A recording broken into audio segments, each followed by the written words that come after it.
khona ke kuba isemoni yakhona nakhona. Also this is the sermon for that. Enye yakhona into bengifumayela ngaye eMabopane. The other it was the one I was preaching in Mabopane. Hallelujah.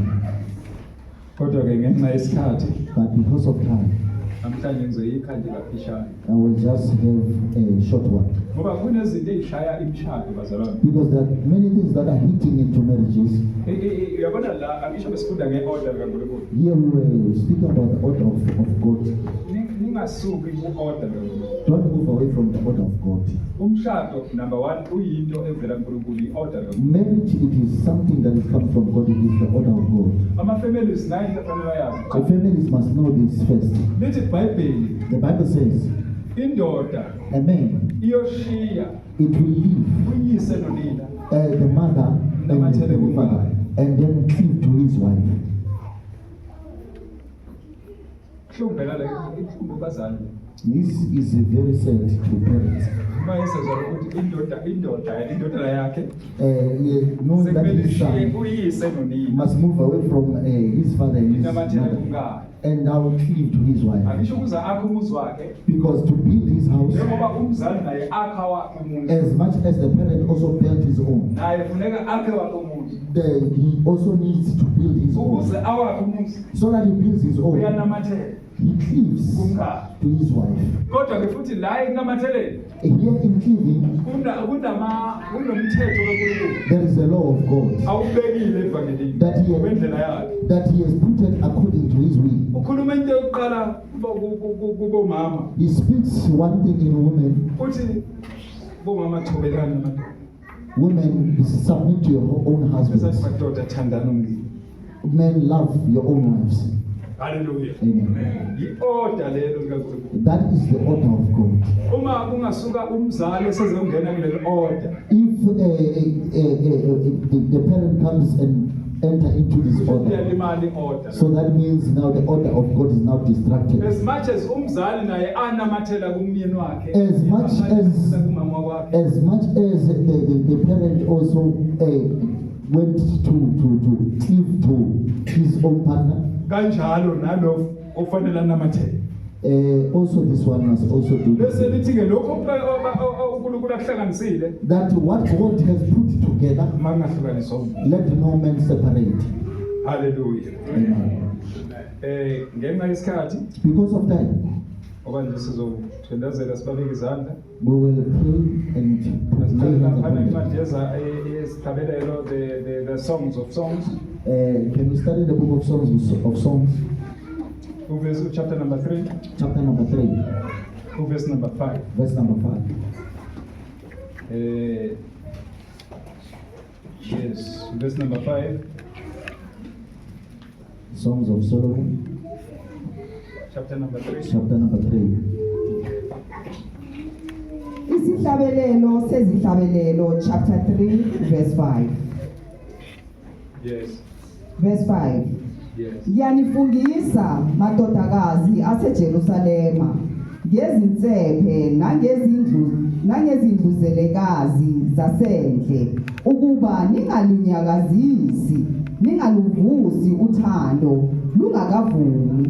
Chapter number 2, verse number 7. Chapter 2, verse 7. Chapter 2, verse 7. Ningalunyakazisi uthando lungakavumi. Yanifungisa madodakazi aseJerusalema. I make you to Ningaluvusi, make a covenant ningalunyakazisi. that you must not rise or either rise in love whilst it has not yet. What is this? Put there. Chapter 3. What is this? I adjure you, O daughters of Jerusalem, by the gazers or the doers of the field, that you don't stay up or awaken love until it pleases. Yes, chapter number 2, verse 7. Chapter 2, verse 7. Yes.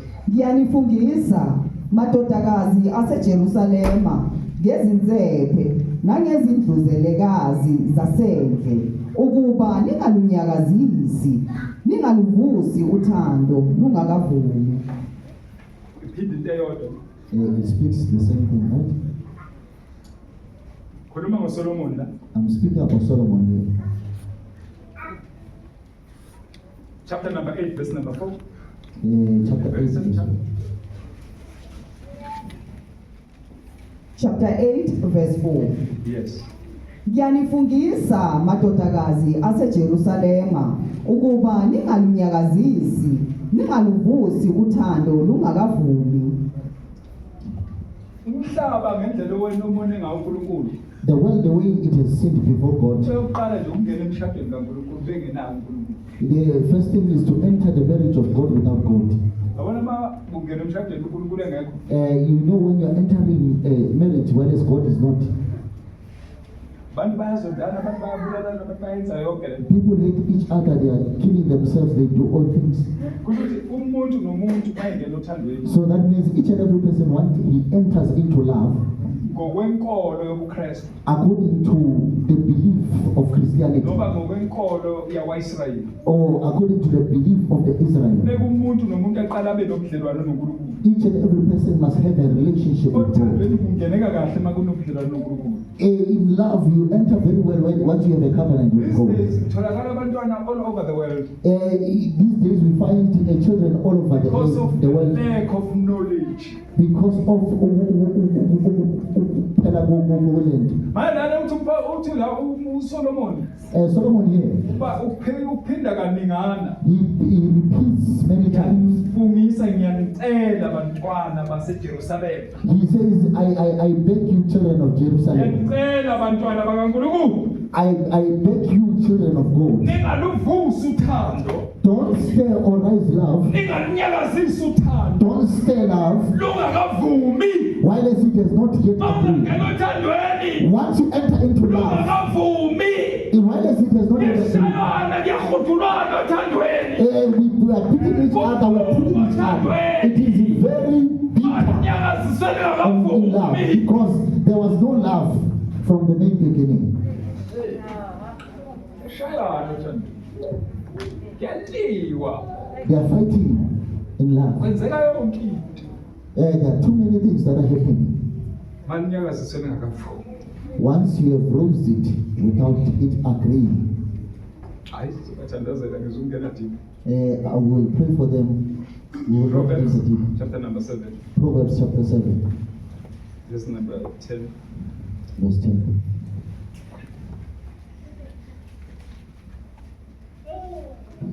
Angizokishumayela lesi. I'm not going to preach it. Highlight I'm just highlighting ukuthi kune danger that there is a danger ekungeneni kothando. or entering in love while it is not yet agreed. Yes, funda. Verse number 10. Izaga chapter 7 verse 10. Bheka isihlangabezwa ngokwesifazane izingubo zakhe zingesesifebe enobuqili enhlizweni. Uyabona abantwana besikhathi You see the people of Israel, banobuqili they have bagqoka izingubo zokudonsa amadoda uthando lungekho. while there is no love, Phela isikhathi yasinzima wena. you are living in a wrong time. Bheka insizwa indoda ehambelana netraffic. They see a man is walking there. Sekuphuma isigebengu somfazi. So now a criminal Ugqoke ingubo zani. wearing the clothes of a prostitute. Uyayihambela lo. He is passing. So uyaqhamuka emhlangabeza lo. Then this one comes. Umhlaba ophila kuwo. That is the earth you are living in. Abantu bayagqoka People are wearing kanti bafuna ukudonsa abantu. because they want to pull Base bangene emshadweni bengaqondanga. and also enter into marriage unwillingly. Ngitshela ngomhlaba ukuthi umhlaba ucorrupt kanjani. I'm telling you about the earth, how corrupt is Jesu it. yasinda. But if you're Jesus, you Hallelujah. become saved. Sesothandaza save chapter number 5. We are about to pray same Proverbs. chapter 5, Proverbs. Hallelujah. Izaga chapter 5. Asicala verse number 7. Asiyeke nje okuningi. Verse number 7. Verse 7. Verse yes. Ngalokho madodana ami ngizweni ningachezuki emazwini omlomo wami. Madodana ami, My sons, uNkulunkulu ngizwakeni, listen to me. ningasuki Do not move away emazwini, from my ways. mawuhleze emazwini, Stay in the ways. nobangeza. If you know he comes, Kube singaka. why wearing these ones? Ngibona ngimboniso. I saw there's another one I saw yesterday. Where is the other one who was looking? Ngimboniso. I saw another one. Ngibona ngimboniso. I wonder where did I see that one? Ngani? That's Ubhalile la. he Maseshaya isingaka. then he wrote himself. Then what this?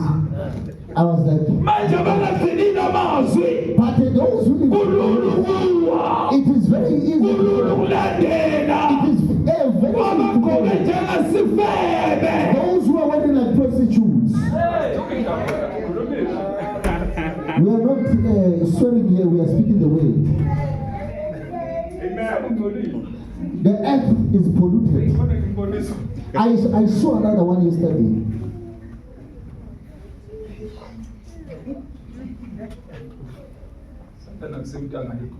The devil is not our. Kodwa lithi iBhayibheli lana, The Bible says, mawugcinile izwi, as long as you keep it mawulonda away, as izwi, long as you keep it away, awuhlulwe lutho, nothing awuwiswe nothing lutho. can make you fall because you kept it away. If you don't have the word, Hallelujah. amen. Hey. Ziyabuya. It's very good. Hallelujah. Amen. Mfundeleke lapha sithandaza. Read for me there so that we can pray. Ngalokho madodana ami ngizweni ningachezuki emazwini omlomo wami. Verse 8. Yes. Tethisela kude naye indlela yakho ungasondeli eminyango wendlu yakhe. Verse 9. Verse 9. Yes. Funa unike abanye udumo lwakho naye onaonya iminyaka yakho. Uyazi la kukhulunywa imfihlakalo la. Here they are speaking another Madodana mystery here. ngizweni. That is, my sons, listen. Gcinana amazwi ami. Keep my words. Ingachezuki kuwo. Do not move away from them. Dede endlini yakhe. Then he says, move away from his Ungasondeli house. kwakuye. Don't come back to him. Uthi funa unike abanye iminyaka yakho. Don't give others your age. Ngabona umuntu lethi iBhayibheli kulokhuza kuKorinte lithi olala neprostitute nawe iprostitute. There is another verse that says, if you sleep with the prostitute, Esondelana nabo bantu once he gathers with those people, uba into eyiwani nabo. he becomes like them. Ku-exchangeana imimoya la. There is a replication of spirit here. Inherita loya moya He inherits that spirit okuye that is in that person. esuhlala la kubo. Then it now Kodwa lives ngasingangeni in him. deep. Let's not enter very Into deep. ufuna ukuyifundela sizothandaza. There's one thing I want you to read here so that Yes. we can pray. Lithi funa unike abanye udumo lwakho. Kusho ukuthi mama yamazwi That means, in other words, ngale nkathi umuntu by the time a person elala noma yikuphi is sleeping anywhere he likes, elala noma ubani nobani is sleeping with njengoba abantu whoever, balesikhathi benza like the people of this land do. mangakutshela iqiniso eliphelele If I can tell you the uyabona full ukuthi truth, abantu benza into eyiwani konke la emhlabeni. you see people are doing the one thing, all of them here, whenever. Uyayibona into eyiwani abayenzayo kodwa You see what they are doing, all of them. yokuphatha amabhodlela Is to carry bottles, umgwayi smoking cigarettes, athatha ibhodlela carrying bottles. lo moya kaJezebeli ungene kubantu bonke. The spirit of Jezebel is That is why amongst each ubona and bonke every abantu person. bembisi kwebhodlela. That is why many people are busy with bottles. Mangaphethe ibhodlela ngathi ngihlutha If I'm not carrying a bottle, I'm like a fool. ngenomoya. Because there's a spirit. Ngelinye ilanga selichaza deep le nto. One of the good days we will explain very deep. Umoya kaJezebeli ungena emntwini. The spirit of Jezebel, once it enters a person, it does not come alone. Uza nayo yonke ipackage yaku kingdom of darkness. It comes with the whole entire package of the kingdom of Akutshela darkness. umuntu uthi hey lento ayisayekekile. Then he tells you, this thing I no longer know how to live. Kwangena umoya. Because the spirit entered Kwakumarine kingdom. of the marine kingdom. Uthi yena usazenzela kanti sewenziswa He thinks he's doing because it is the spirit controlling you. yeKaiZN baphethe amabhodlela. You go to KZN and they have bottles in Gauteng, bottles also All all over. baphethe amabhodlela. They have their own Because bottles umoya sebewungenile. because the spirit now entered them. Manje ke umuntu ma edibana nalo muntu If a person now meets with this person onalo moya. that has this very same spirit, Share spirit. then they are sharing the spirit. Ayayibona sekathanda lento ethandwa yilo muntu. And then he sees himself liking whatever the person likes. Ishumi nebhodlela njengalazi ukuthi ulisaphi. Rather with a body does not know he drinks. Linjalo. What does he eat? Even doesn't have taste. He follows Ngenxa after yespirit because of the spirit that has entered and dominated. Sibekele lokho ukushumayela iqiniso bethu. We are put here to preach the gospel of truth. Umhlaba wonke ungenza into eyi-one. Do you think the whole entire earth can do one thing? Bayadlala basegroundini bayadlala bafuna utshwala. They are in the crowd place, they want alcohol. They are going to parties, they want alcohol. Baye emshadweni They go to weddings, alcohol.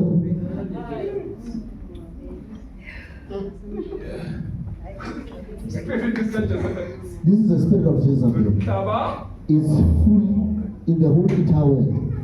nethi ngiyajumpa yazi. You know I'm jumping. Bengizokuthintela kwichapter number 17 verse number 15 kaSerevelation.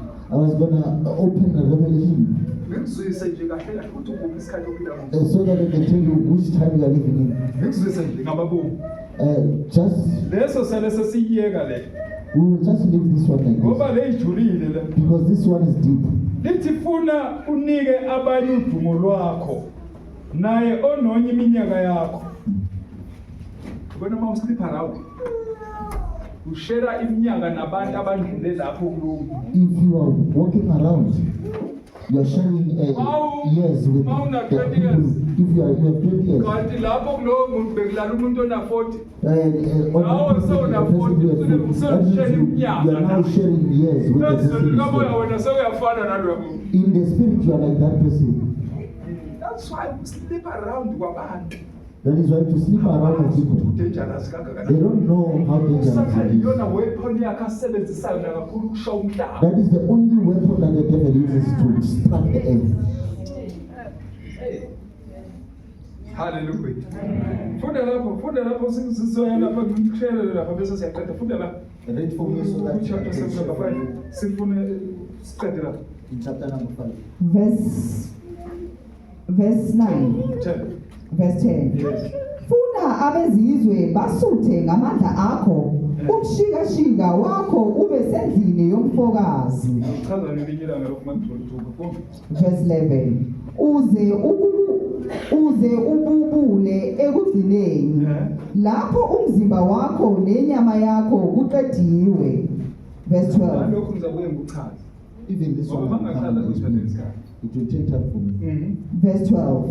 Ngokuthi yeka ukuzonda kwami ukulaywa. Uyabona mawuzonda ukulaywa. Umzimba wakho uyaphela uqedwe ngabantu. If you hate being rebuked, your body it becomes like others. Indaba ijule kakhulu le. Kubeka funda. This thing is very deep. Uthandaza namanje. I want to pray. Yeka ngokuthi yeka ukuzonda kwami ukulaywa nokudedela kwenhliziyo yami ukusolwa. Funda 13. Verse 13. Ngeke lokhu kuningi. Verse 13. Yes. Angilalelanga izwi labafundisi bami, angibekanga indlebe yami kubo abangifundisayo. Manje lithi iBhayibheli angilalelanga. The Bible says I have not Izwi listened. labafundisi sifuna ukufundisa umuntu umhlaba ophila kunjani. The earth you are living in is like what? Ngolike lo mhlaba ophila. It is very dirty, the earth you are living in. Khona abantu ababengayicabanganga indaba zokuphuza utshwala. There are people who did not think about even drinking Because alcohol. bangene endaweni ezirong baphuza utshwala. Because they entered the wrong places, they now started drinking. Ushaya isikhathi yazi. I'm bothered by time. Amen. Funda ekugcineni enzansi. Verse 14. Ngacishe ngaba sebubini bonke phakathi kwebandla nasemhlanganweni. Verse 15. From verse 15 ke manje. Uthini verse 15? Verse 15. Phuza amanzi emgodini wakho, amanzi agobhozayo emthonjeni wakho.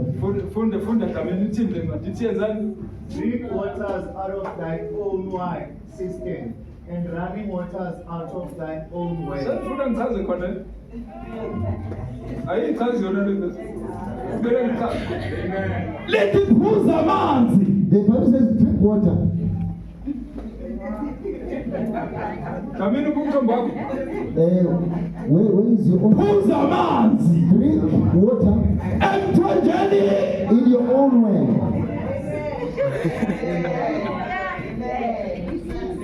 Suka ngifuna ngijumayele. Nala ngafuneka ngijumayele. Lethi Bible phuza The amanzi. Bible says drink water Emthonjeni. in your own way. Kungabi ngowakho kanye It nabezizwe. must not be yours and those of the nations.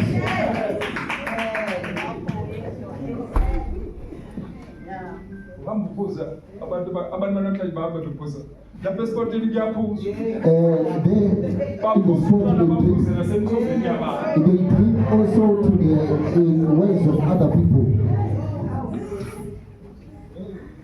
Khambe seshaya icembe kangaka. Then he comes with a small skirt then goes to drink. Abanye abantu. Now he is. Abanonya, abenonye umuntu enganalunya.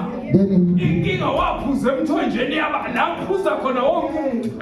because he drank where other people. Ney'khuluma ziyaphuza la. And also the Nezinja ziyaphuza la. even the dogs are drinking. Ney'nkomo ziyaphuza la. Also the Nezimvu ziyaphuza la. the sheep. Awu Nkosi yami kwathi angishumayele. I feel like I can preach. Hallelujah. Lethi ke phuza Drink amanzi water emthonjeni wakho. in your own way.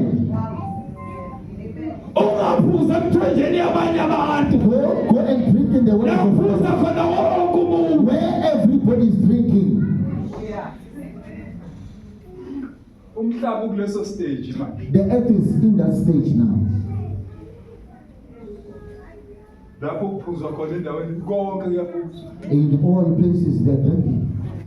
Ukuze uphile a holy life, So that you live a holy life, kufanele ufunde ukuphuza emthonjeni wakho. you need to learn to drink in your own way. Hallelujah. Amen. Awu amen. Amen.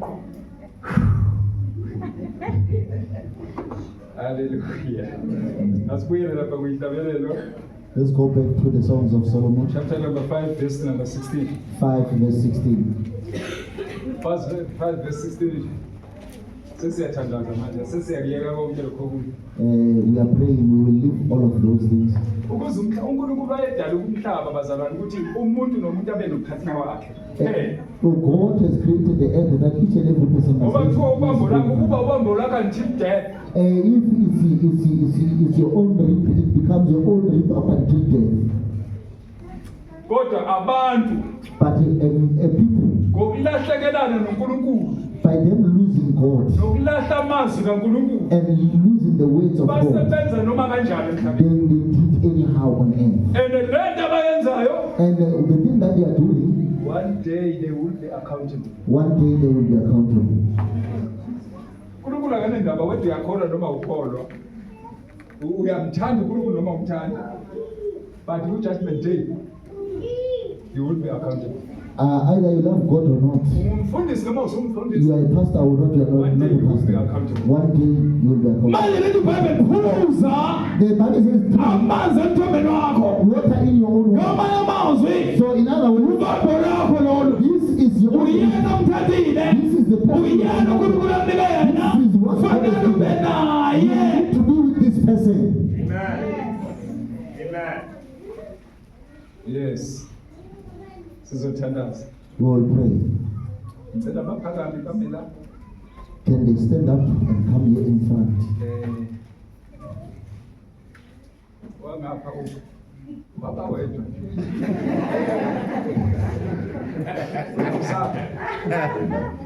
athi ngiyasabana amen ithi phuza He says, drink amanzi emthonjeni wakho water in your own way. kungabi ngowakho kanye nabanye It must not be yours and the others. haleluya Amen. so ke sizobusisa nomkhaya So we are about to bless them in the name of Jesus. ngifundele ku verse number 16 lapho Read for me verse number 16. Verse 16. Umlomo wakhe umnandi uyanqaneleka wonke yilowo ongathandiweyo wami yilo ongothandiweyo ongothandiweyo wami. phinda Umlomo wakhe umnandi uyanqaneleka wonke yilowo ongothandiweyo wami yilowo ongumngane wami phinda yilo onjani ongumngane wami nina madodakazi aseJerusalema. Sawutshela amadodakazi aseJerusalema Baptize the daughters. uthi lalela He says, listen, senimtholile I wami have found uthi about umlomo wakho his umnandi mouth is sweeter. Hallelujah. ngingayibesi uthando Amen. Don't rise love unless it is not agreed. haleluya ngoba umlomo wakho uyoba mnandi ngaleso sikhathi usashiswa inyama Because his mouth will be nice by the time you are ubekele still phambili consumed by the flesh. phinde nakhona ukhulume Then you continue also preach ngoba speak those words. usuthando olungakavuki Because you have rose in love or spread our love while it is not yet agreed. haleluya Amen. siyabonga ukuthi lesikhathi esiphila kuso We thank God that in the time we are living bakhona in, abathi yazi sinama-mistake esiwenzile that there are mistakes we did, kodwa manje sifuna ukwacorrect but we want to correct them. sifuna ukwacorrect ukuthi uNkulunkulu abe khona emthandazweni emshadweni wethu That God may be there ngakho-ke in our marriage. siyamvite So uNkulunkulu we invite God. ukuthi maningi amaphutha And there esiwenzile are so many mistakes, kodwa manje sibuyela kuwe but we come back to sifuna ukuthi uNkulunkulu usifundise indlela yakho that God we want you to yokukukhoza that to worship you neyokuphila and to live ngokwentando yakho according to your. manje maye sewuvume lokho Once you agree to that, sewuthi kuye you are now saying to them, umlomo wakhe umnandi now in his mouth is sweet. utshela amadodakazi aseJerusalema He's telling the daughters of ukuthi Israel, nango wami this one is now one esengimkhethile that I have selected, engimthathile that I have taken ngokwentando according to the will kaNkulunkulu. of God. Phinda verse number 16 uthini? Repeat verse number 16. Umlomo wakhe umnandi uyanqaneleka wonke yilowo ongothandiweyo wami. yilowo ongothandiweyo wami That is my beloved. kusho ukuthi ngamanye amazwi So that means in other words, wena you sawukhethile you have selected Wathatha isinqumo and taken a decision sokuthi nango wami that this is now mine, engimkhethile that I've selected phakathi kwamadodakazi onke akhona amongst all the daughters aseJerusalema. of Jerusalem. So ke sizokhuleka nabo namhlanje. So we'll pray with them today Sithi uNkulunkulu ababusise that God may bless them, baqhubeke othandweni so labo that they continue in their own love and love their kodwa into but one thing emisa uthando that holds love, uthando bazalwane love, lunamaphinda it has its own pillars, walo. its own pillars. Phila lokuqala The first pillar othandweni in love ukuzithoba is humility. ngale ngathi By uthoba the time you are humble, awuyithobeli lo you are not humble to this. awuyithobeli your husband only You are not humble to but this. uthobela for uNkulunkulu You are humble ukuze so yena that he akuthande loves you. nokuyithoba With your humility, dala it uthando provokes love, luphithime so that it overthrows.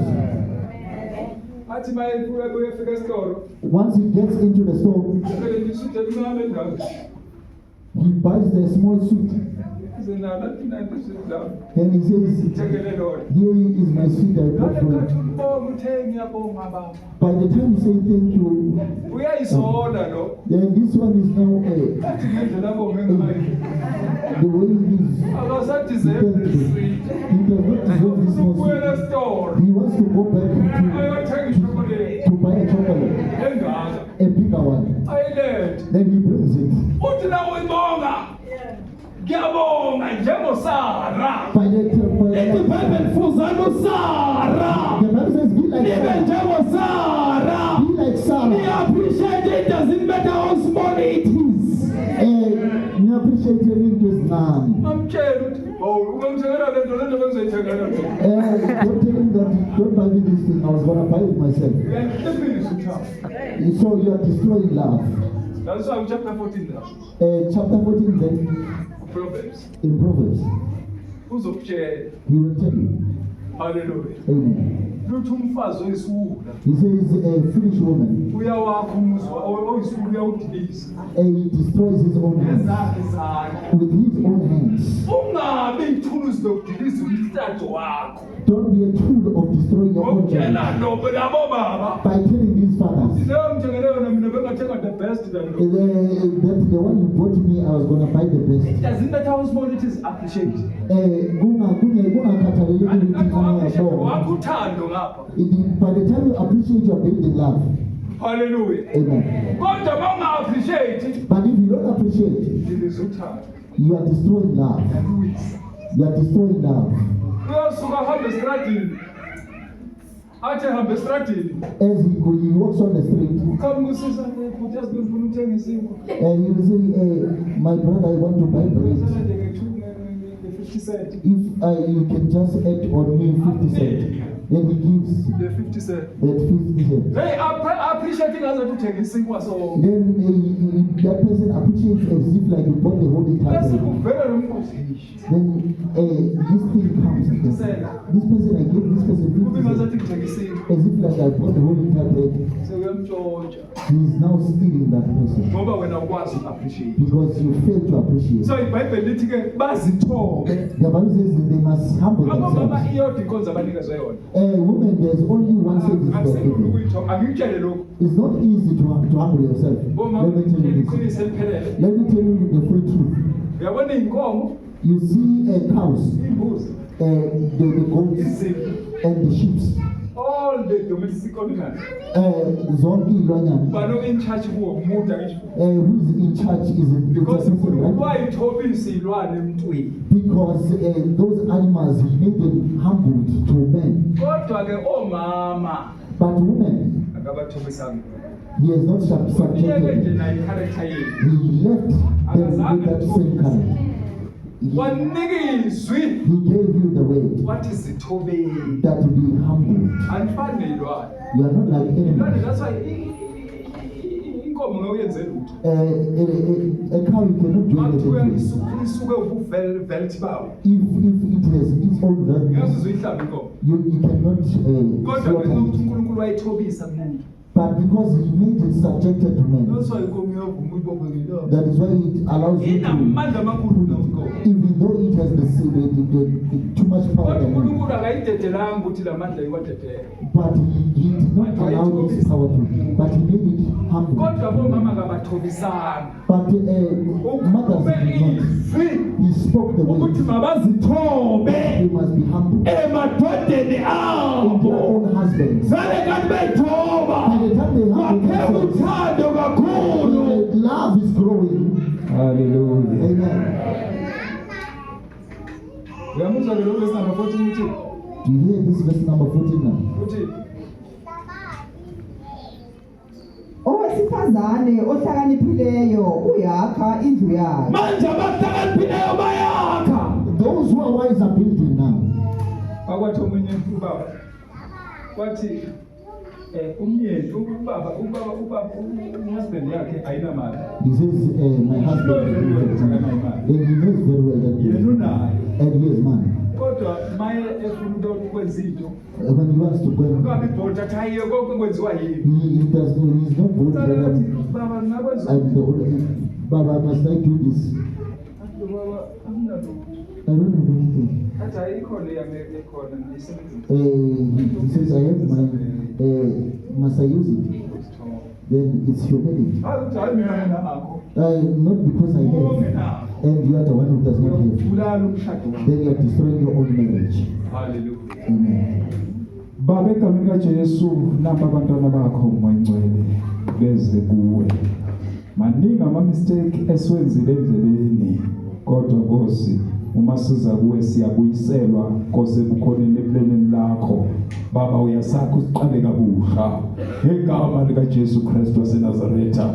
Nayi imndeni moyingcwele ize kuwe ukuthi yenzile obekumele ukwenze kwamalobolo. Baba wethola amandla ngakho uNkulunkulu ngenelela emndenini wabo babusise ekuphumeni nasekungeneni ngegama likaJesu Kristu waseNazaretha. Wedwa moyingcwele owazi ukuthi inkonzo zabo bayiqale nini bayiqeda nini kanjani noma ngabe wawungekho kodwa namhlanje siyakumema ukuba ube khona phakathi kwale mindeni. Baba wethu amandla enzela isibusiso ukuthi bayacela Baba wethu ukuthi babusisele umshado wabo balungisele amaphutha abo Baba kunomndeni egameni likaJesu Kristu waseNazaretha.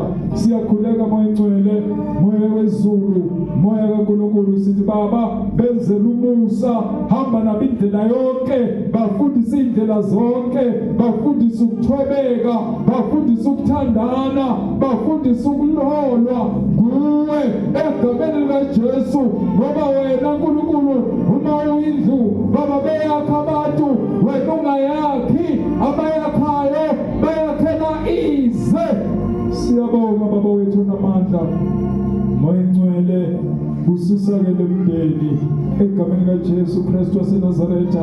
Alizange latholakala ithuba Baba wethu namandla lokuba bakwazi ukubusisa imishado yabo bakwazi moyingcwele ukuhlanganiswa moyingcwele ngokwentando yakho Nkulunkulu wasezulwini. Siyabonga Baba, thatha udumo thatha amandla thatha ubukhosi thatha ubungcwele moyingcwele uhlale nabo kule mshado egameni likaJesu Kristu yabo moyingcwele. Siyazi Nkulunkulu ukuthi okuningi abafisa ukwenza kusazolandela kodwa namhlanje sibusisa umshado Baba wethu namandla egameni likaJesu Kristu waseNazaretha. Siyabonga Baba namba abantwana bakho nangu umntwana wakho moyingcwele wambona ukuba uNkulunkulu engcwele angahlala naye aze akhumuzi egameni likaJesu Kristu waseNazaretha.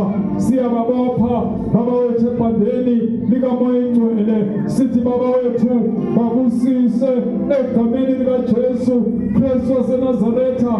Moya kaBaba yehlela phezu kwabo ubafundise ukuphila emshadweni thathi zonke moyingcwele konke okubi isitha esikulethayo Baba siyakuqhabula siyakulahla Baba siletha ukuphila kwasemazulwini ngegama likaJesu Kristu waseNazaretha. Siyabonga moyingcwele benzele umusa thatha udumo namandla nobukhosi nobungcwele egameni likaJesu waseNazaretha. Nawo umndeni wakwakwesaba Baba wethu namandla siwuletha kuwe Nkosi egameni likaJesu. Wenzele umusa hlala nawo egameni likaJesu babiyele emfihlakalweni likaJesu Kristu waseNazaretha. Siyawubusisa lo mshado moyingcwele sithi awubusiswe egameni likaJesu. Bonke ububi bakaSathane mabuphume kulo mshado kungene uJesu kungene izulu lilawula umshado Baba egameni likaJesu Kristu waseNazaretha. Siyabusisa Baba nawumndeni wakwaNkosi nawumshado Baba wethu namandla egameni likaJesu babusise moyingcwele. Siyawubusisa lo mshado sikhuza ububi sikhuza uSathane sikhuza imimoya yonke yakwalasha moyingcwele sidawuna sabelo kulomndeni bakawethana amandla ngokwenkosi thatha indawo kaNkulunkulu siyakhuza ubumnyama siyazi moyingcwele bengakakholwa babesebenza ngokwendlela yezwe kodwa manje sebekholwa bamema wena baba wethu ungenelele emndenini wabo egameni likaJesu siyazi moyingcwele ukuthi wena wethu uNkulunkulu olawula imishado uyilawula Nkosi zikhathi zonke uma umemiwe nasemshimbele ekhana wamenywa baba egameni likaJesu ukuze ubabusise ngegama likaJesu Kristu waseNazaretha ngegama likaJesu Kristu waseNazaretha sibeka isandla phezu kwabo moyingcwele ukuthi ngenelela busisa lo mshado ngegama likaJesu Kristu waseNazaretha na umndeni baba wethona amandla ngokadamini moyingcwele basize kulolwabo bayaqala bafuna ukuhamba nawe baba wethu bahole kulo lonke udwendwe lokholwa baba wethu egameni likaJesu moyingcwele uthena wena Nkosi sibusise imishado yabantwana bakho abafuna ukuhamba nawe kuze uSathani ukuthi angasabi uye ongena kule mshado baba kodwa kungene wena Nkosi yezulu egameni likaJesu Kristu waseNazaretha thatha udumo namandla nobukhosi siyabonga moyingcwele ukuthi okungenzeki ebantwini kuyenzeka kuwe njengoNkulunkulu wethu sibeke udumo kuwe namandla nobukhosi egameni likaJesu Kristu waseNazaretha siyabonga moyingcwele ukuthi konke kwenzelwa udumo lakho konke kwenzelwa uhlelo lakho baba wethu kuzingenelele kulomshado egameni likaJesu thatha udumo namandla nobukhosi nobungcwele kuze kube phakade naphakade amen hawu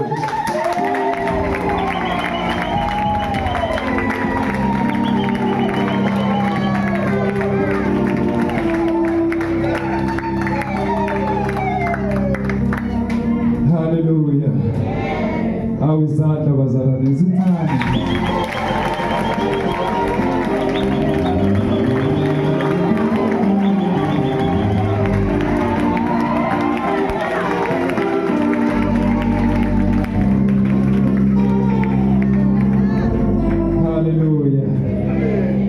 bazalwane lenkonzo baye bakhala siyavela ngesikhathi senkonzo yabo baba haleluya kwase kuyavela ukuthi bakhona abalobolile baze baqeda kodwa bangakwazi ukuthi babusiswe haleluya ngoba kahle kahle ukube besikholwa sonke singabazali noma singabantu emhlabeni kumele ukuthi mabelobola bazalwane kube nomfundisi ozobabusisela inkonzo yabo ngoba angisho ngaleso sikhathi basuke benayo leyo celebration yabo yangaleso sikhathi belobola haleluya kuyaye kudinge ukuthi ngabe basuke bakhona abafundisi so kibo babengekho abantu abebezobakhulekile bababusise kodwa ke iqiniso lithi bathe bayafisa ukwenza icelebration ngoba ngisho kune marriage ne wedding ceremony so bayafisa ukuyenza kodwa ke ngenxa yamandla ukuthi izimo bangene ku holiness kunezinto eziningi ebeyibashayile abakwazanga ukarrange kahle ukuthi babe nemali bazokwenza kube celebration enkulu bathi ke bathena bazokwazi ukuthi mhlawumbe ukuhamba kwesikhathi bazoba nama date abazozibekela wona for i-wedding ceremony haleluya okwamanje sibafaka ku marriage amen haleluya angisho marriage nokuthi ngohlukene